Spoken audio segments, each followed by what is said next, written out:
আজ এমন একটা রেসিপি আনলাম যেটা রেস্টুরেন্ট স্টাইলে হলেও আপনি খুব সহজেই ঘরে বানাতে পারবেন, একেবারে করকরে আর স্পাইসি। হ্যাঁ, আমি বলছি ক্রিসপি চিলি পটেটোর কথা।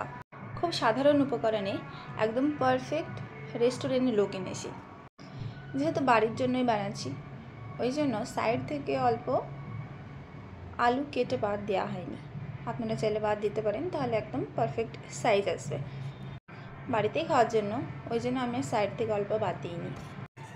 এইভাবে একটু পাতলা পাতলা করে কেটে নিয়ে এটাকে ধোয়ার পরে একটা সুতির কাপড়ের সাহায্যে বা এরকম টিস্যু পেপার নিয়ে ওপরে পানিটা হালকা হালকাভাবে মুছে নেব, তাহলে ভাজার সময়ে সুবিধা হবে। আর এখানে যখন অল্প ময়দা মেশাবো তখন অল্পতেই হয়ে যাবে।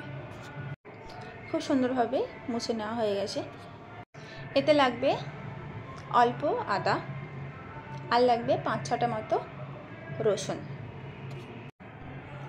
আর সাথে পেঁয়াজগুলো একটু পাতলা পাতলা করে কেটে রেখে দিলাম। একটা শিমলা মরিচ নিয়েছি, সেগুলো একদম পাতলা পাতলা করে কেটে নিলাম যাতে বেশিক্ষণ সিদ্ধ হতে টাইম না লাগে। আর লাগবে কাঁচা লঙ্কা। কাঁচা লঙ্কা তো মনে হচ্ছে না, বাড়িতে থেকে শুকিয়ে গেছে। আলুতে দিয়ে দেবো লবণ, লাল লঙ্কার গুঁড়ো আর ময়দা। এই 3টে জিনিস দিয়ে ভালোভাবে মিক্স করে নেব যাতে আলুর গায়ে ভালোভাবে লেগে যায়। অন্যদিকে একটা বাটিতে অল্প ময়দা নিয়ে পানি দিয়ে মিক্স করে রেখে দেবো। তেল দিয়ে তেলটা খুব ভালোভাবে গরম হবে, তারপরে এগুলো একটা একটা করে চারিদিকে দিয়ে দিলাম। এই রেসিপির ওপরের যে কড়কড়ে বা ক্রিসপিনেস ভাবটা, এটা এই ভাজা থেকেই আসে। যত সুন্দর ভাজা হবে সেরকম ক্রিসপি তৈরি হবে।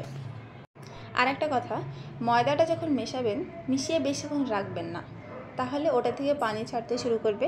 ভাজার সময় আবার এক্সট্রাভাবে ময়দা মিশবে। কড়াতে অল্প তেল নিয়ে তেলটা গরম হলে দিয়ে দেবো কাঁচা লঙ্কা, পেঁয়াজ আর শিমলা মরিচ। হাই ফ্লেমে এগুলো কিছুক্ষণ ভেজে নেব। তারপরে অ্যাড করব আদা আর রসুন। আদা রসুন দেওয়ার পরও আরও হাই ফ্লেমে কিছুক্ষণ এরকমভাবে নেড়ে চেড়ে তারপরে অ্যাড করব অল্প tomato sauce, chili sauce, green chili sauce, আর দেবো সয়া সস। পানির সাথে যে ময়দাটা মিশিয়ে রেখেছিলাম পাতলা করে, সেটা ঢেলে দেবো। আগে কিন্তু আমি আলু সিদ্ধ করার পরে তারপরে ভাজিনি, কাঁচাতেই ওরকম লবণ, লঙ্কা আর ময়দা দিয়ে ভেজে নিয়েছিলাম। ওই জন্য আর একটু এখানে পানি দিয়ে আর অল্প লাল লঙ্কার গুঁড়ো দিয়ে একটু নেড়ে চেড়ে ভেজে রাখা আলুটা ঢেলে দেবো। এখনও পর্যন্ত হাই ফ্লেমেই থাকবে। সবগুলো ভালোভাবে মিক্স করে কিছুক্ষণ পর্যন্ত লো ফ্লেমে রেখে দেবো। কিছুক্ষণ বলতে 1 মিনিট 2 মিনিট পর্যন্ত লো ফ্লেমে রেখে দেবো, তাহলে আলুটা খুব ভালোভাবে সিদ্ধ হয়ে যাবে।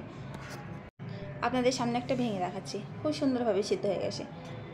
লাস্টে মনে পড়লো যে আমি তো লবণই অ্যাড করিনি, অল্প লবণ সাথে অ্যাড করে দেবেন। বাস, সব নেড়ে চেড়ে তুলে নিলেই রেডি। ওপর থেকে সাদা তিল একটু দিয়ে দেবো।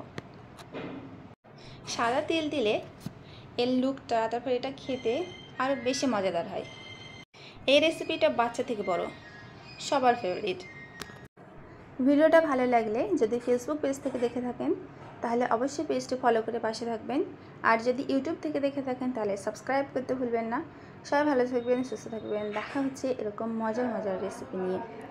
ভিডিওটা ভালো লাগলে ফ্রেন্ডসের মধ্যে শেয়ার করতে ভুলবেন না।